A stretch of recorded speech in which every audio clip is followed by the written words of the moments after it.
Folosește codul PCFixHub pe PC Garage pentru a beneficia de o super reducere. Vă salut și bine v-am regăsit la un nou videoclip. Eu sunt Adre de la Computer Fix și în acest videoclip vreau să vorbesc despre un subiect mai important decât multe altele: cum poți să devii mai bun în jocuri și de ce jucătorii profesioniști ajung la acel nivel. Ei bine, de multe ori, ca să te joci bine un joc de tip shooter, ai nevoie să tragi foarte bine. Iar în cele mai multe cazuri, nu este nevoie să știi tu să tragi, ai nevoie și de un ajutor. Iar acel ajutor este un mouse foarte bun. Iar în acest videoclip vom vorbi despre un mouse de gaming care are niște specificații de top și un preț mult mai mic decât competiția. Dar nu înainte să începem, v-aș ruga pe toți să apăsați pe butonul de like, dați un share și un subscribe, verificați și linkurile din descriere și vreau să spuneți în comentarii și o părere la noul rebranding, pentru că am schimbat și logo-urile și cred că putem să-i dăm drumul. Astăzi discutăm despre mouse-ul Hator Quasar 3 Ultra, care este un mouse wireless de gaming.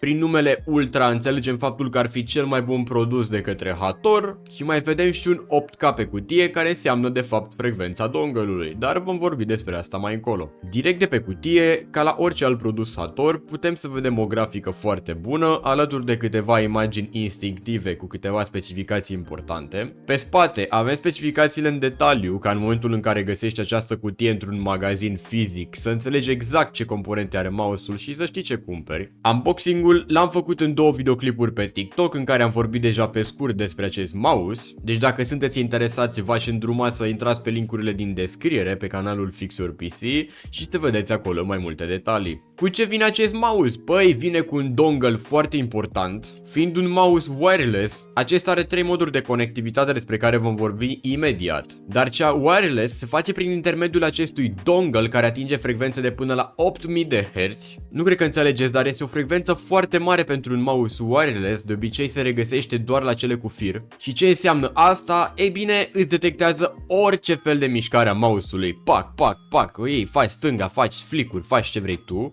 dar și cele mai finuțe, când muți foarte puțin și ține totul doar de precizie. Deci ai o direcție foarte bună și cu siguranță o conexiune perfectă. Nu o să ai nicio problemă cu conexiunea, asta n-ar trebui să fie o grijă. Și acest dongle îl poți băga în acest cablu ca să-ți vină cumva pe birou, sau poți folosi acest cablu doar ca să-ți încarci mouse-ul. Iar o chestie foarte tare este faptul că în cutie avem și niște skate-uri de schimb în caz că acestea se tocesc, că după 2 ani cam toate se zgârie. Mai avem și un set de stickere din acestea copilărești cu Hator și manualul de instrucțiuni, care mi se pare complet inutil pentru un mouse, nu găsești absolut nimic interesant în el. Dar ceva interesant este faptul că am primit și un mousepad de la Hator, să fie treabă, să fie setup complet. Mousepadul se numește Hator Ton Evo L și este un mousepad optimizat pentru sensitivitatea și precizia mouse-urilor de top, având o suprafață foarte bine făcută și alunecoasă pentru un mouse și arată și foarte bine. Dar de ce ne-am adunat aici? Să vorbim despre mouse. Iar primul contact pe care îl vei avea cu acest mouse nu va fi cu el în jocuri, va fi cu materialele acestuia. Acesta are un șasiu complet turnat dintr-o bucată, adică nu este unul din acela cu găuri prin el sau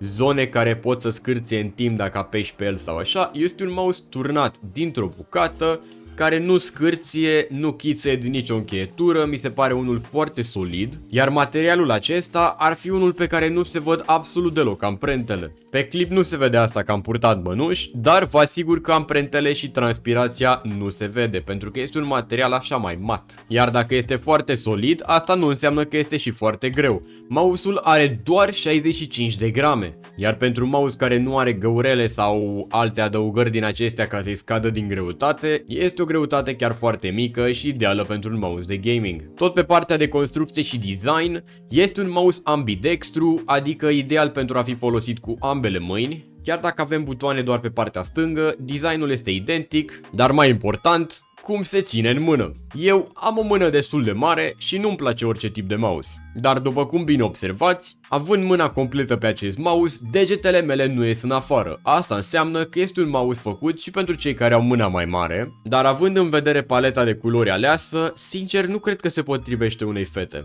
Mi se pare un mouse destul de bădăran, lung și nu știu cât de bine ar sta o fată cu el în mână. Dar mie mi se pare că se ține extrem de bine în mână și chiar dacă pe laterale nu are grip sau alte chestii, acesta nu tinde să alunece din mână sau să facă alte prostii. Iar pe partea de design, se respectă acea structură clasică într-un fel inspirată de la alte branduri care au avut succes cu această temă și s-a ales o paletă de culori, aș putea zice cel puțin îndrăsneață, pentru că eu l-aș și făcut cu galben în loc de roz ca să se potrivească un pic cu cutia, cu tematica brandului, dar s-a ales rozul. Nu zic că arată rău, dar nu e neapărat pe gustul meu. Acum, partea de culori este bineînțeles subiectivă, dar butoanele să fie roz și spatele la fel să fie roz, nu știu ce să zic. Dar nu-i problemă, dacă pui mâna pe el nu se mai vede culoarea. Dar măcar compensează prin această iluminare în partea de jos și pe scroll, care este și controlabilă prin intermediul software-ului, dar vom vorbi despre asta mai încolo. Deci cam așa ar fi construit acest mouse. Acum să vedem ce piese s-au ales pentru el. Pe partea de clicuri s-au ales niște switch-uri de la Hator în colaborare cu Kailh, care țin până la 100 de milioane de apăsări, au un răspuns instant cu un debounce ajustabil, iar pe laterale butoanele sunt de la Huano, iar toate împreună cu scrollul care este rezistent la praf din ce am înțeles, se aud cam așa.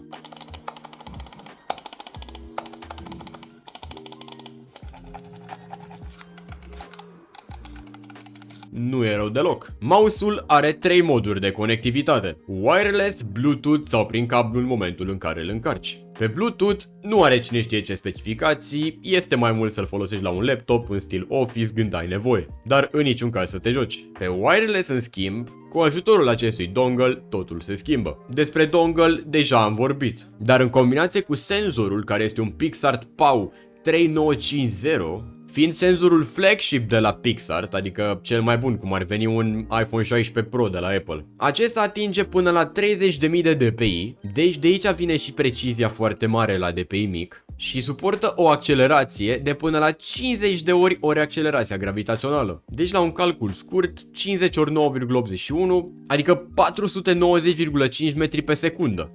Nu cred că un om poate să atingă viteza asta din flick-uri pe jocuri, dar cu siguranță când faci un flick sau te întorci cu spatele sau faci tu nebunii pe counter, toată mișcarea va fi înregistrată perfect, fără sacadări, și nu o să-ți vină să crezi că s-a întâmplat. Deci ați văzut că stă bine pe specificații, dar dacă este un mouse wireless, asta înseamnă că are și o baterie, care este de 500 de mAh. Ce înseamnă asta? Pe modul wireless ține în jur de 52 de ore și se încarcă în 3. Deci să zicem că stai 6 ore la calculator pe zi, asta înseamnă că te ține în jur de 8 zile și jumătate. Să zicem în 2 ani că te ține numai 8 zile, eu zic că e rezonabil să-l încarci o dată la 8 zile. Tu ce zici? Bun, acum să ne întoarcem la mousepad, pentru că vreau să văd cum alunecă pe birou acest mouse. Și cum era și de așteptat, mouse-ul alunecă foarte bine pe mousepad și nu doar pe ăsta, vă asigur că pe orice alt mousepad. Merge atât de lean, frumos, fără întreruperi, și pentru că skate-urile sunt noi, dar și pentru că sunt din 100% teflon. Iar pe partea de configurări, de pe site-ul producătorului m-am dus și am descărcat driverul mouse-ului, care arată cam așa.